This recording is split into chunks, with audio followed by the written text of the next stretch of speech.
इन दो मैचों की श्रृंखला के बाद 3 T20 मुकाबले खेले जाने वाले हैं इंडिया और बांग्लादेश के बीच। और उसके लिए भारत ने अपने स्क्वाड की अनाउंसमेंट की है। जो बड़े नाम इस समय टेस्ट स्क्वाड में हैं उनको इस सीरीज के लिए नहीं चुना गया, क्योंकि याद रहे ठीक इसके बाद न्यूजीलैंड के खिलाफ 3 टेस्ट मैचों की श्रृंखला है। तो ये वो नाम है, लेकिन खान साहब स्ट्रेट हुए, क्योंकि आप फास्ट बॉलर रहे हैं, तो मयंक यादव का ये इस स्क्वाड में शामिल होना क्या कहता है आपको। सिर्फ 4 IPL मुकाबले खेले थे, तहलका मचा दिया था आईपीएल में उन्होंने। उसके बाद उन्हें लोअर एब्डोमिनल टेयर की इंजरी हुई। तब से लेके वो एनसीए में रहे। वीवीएस लक्ष्मण ने खास तवज्जो दी, खास ध्यान दिया उन पर, और अब India call up straight away. देखिए, इस स्क्वाड से आपको, हाँ, बिल्कुल वहां पर आपकी निगाहें जरूर जाएगी, क्योंकि एक एक्स फैक्टर टैलेंट जिसको वहां पर मौका दिया गया था आईपीएल में, अपना उन्हें जिस तरीके से परफॉर्मेंसेस रहे हैं, जिस तरीके से इनका इम्पैक्ट रहा है अब तक का, वो जरूर देखने वाला था। हाँ, इंजरी के कारण जरूर काफी समय तक वो बाहर रहे, लेकिन एक अच्छी चीज़ है कि फास्ट ट्रैक किया गया है। और यहाँ पर उम्मीद यही करते हैं कि अगर उन्हें मौका मिलेगा तो इस मौके का वो अच्छी तरीके से फ़ायदा उठाएंगे, क्योंकि जो रफ्तार देखनी चाहिए तेज़ गेंदबाज में, आपको बहुत कम बार देखने मिलती है कि कोई तेज़ गेंदबाज इतने अच्छे रफ्तार से गेंदबाजी कर रहा है। तो ज़रूर वो एक एडेड एडवांटेज होगा। लेकिन एक एक और चीज़ साफ साफ हो जाती है ना मनीष, इस स्क्वाड को देख के, कि आप बिल्कुल अच्छी तरीके से प्लानिंग कर रहे हो वर्ल्ड टेस्ट चैंपियनशिप के इस साइकिल की, और टीम को उस तरीके से ही देखा जा रहा है। तो यहाँ पर आपको कोई चेहरा नजर नहीं आएगा जो टेस्ट मैच के स्क्वाड का हिस्सा रहे। तो ज़रूर ये कोशिश यहाँ पर की जा रही है टीम मैनेजमेंट द्वारा कि स्क्वाड्स को सेग्रीगेट किया जाए और डिफरेंट फॉर्मेट में डिफरेंट तरीके से देखा जाए।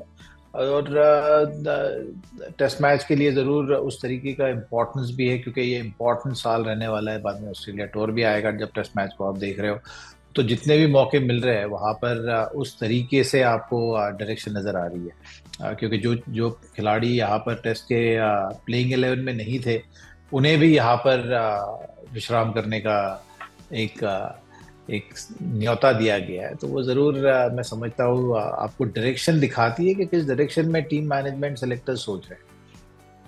पेस जाहिर बात है कि एक्स फैक्टर है, 150 प्लस आसानी से ये डाल पाते हैं। क्या T20 फॉर्मेट से इनको अंदर लाना सही, क्योंकि वर्कलोड कम होता है, तो शायद इंजरी को टेस्ट कर रहे हो, ये हो सकता है? या फिर आइडियली आप रेड बॉल क्रिकेट से किसी को पहले परखना चाहिए? ये देखिए, फॉर्मेट टू फॉर्मेट है ये। अगर आप आईपीएल की तरफ देख रहे हो, जिस तरीके से इन्होंने शुरुआत की थी वहां पर छोटे फॉर्मेट से शुरुआत करना मुझे लगता है कि ऑलवेज बेटर होता है। उस तरीके से अगर आप देखने जाओगे चीज़ों को, तो ज़रूर एक अच्छा मौका है मयंक के पास भी। क्योंकि अगर आप इनका इंजरी का भी रिकॉर्ड देखोगे तो फिर सीधा रेड बॉल के लिए उस तरीके से तैयारी करनी, और खासतौर से इंटरनेशनल क्रिकेट में उस तरीके के प्रेशर्स भी होते हैं। जब आप उच्च स्तर पे खेल रहे हो तो फिर उस तरीके से आपको कभी कभी वो बड़े स्तर पे जो आप जोश के साथ जाते हो, उसमें भी कभी कभी आपके बॉडी के ऊपर ज़्यादा स्ट्रेन आ सकता है। आप किस तरीके से डील कर रहे हो, वो सारी चीज़ें समझने के लिए वर्कलोड के हिसाब से भी 4 और T20 में आपको बतौर गेंदबाज डालने होते हैं। तो एक यहाँ पर अच्छा मौका है, मैं समझता हूँ कि आने वाले चीज़ों के लिए किस तरीके से देखना चाहिए। उसके लिए एक अच्छा ये मयंक के पास मौका भी है, और अच्छी सोच भी मुझे लगता है यहाँ पर टीम मैनेजमेंट और सिलेक्टर की नजर आई। क्या आप चाहेंगे कि तीनों मुकाबले खेले, और अगर खेलते हैं तो क्या फुल टिल्ट करे, ऑल आउट जाए, या फिर धीरे धीरे अपने आप को पेस करके ओपन अप हो, क्योंकि वापसी कर रही है? नहीं, देखिए, आपका डेब्यू करने जाएंगे, अगर यहाँ पर उस तरीके का मौका मिलेगा तो आपको होल्ड बैक करने की कोई आवश्यकता ही नहीं है। आपको एंजॉय करना चाहिए, क्योंकि ये स्पेशल मोमेंट होता है। आप अपने कंट्री के लिए रिप्रेजेंट कर रहे हो, तो ज़रूर उस तरीके से ही सोचना चाहिए। और इतना समय अगर आपने अपने आप को फिट करने में मेहनत मशक्कत की है, तो फिर अगर आप 100% हो तभी आप यहाँ पे हो।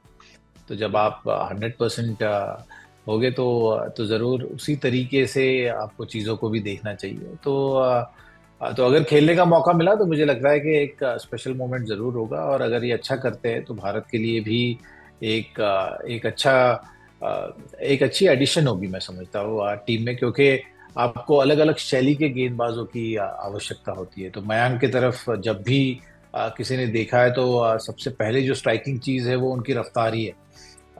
तो जरूर उसके ऊपर ज्यादा तवज्जो दिया जाएगा।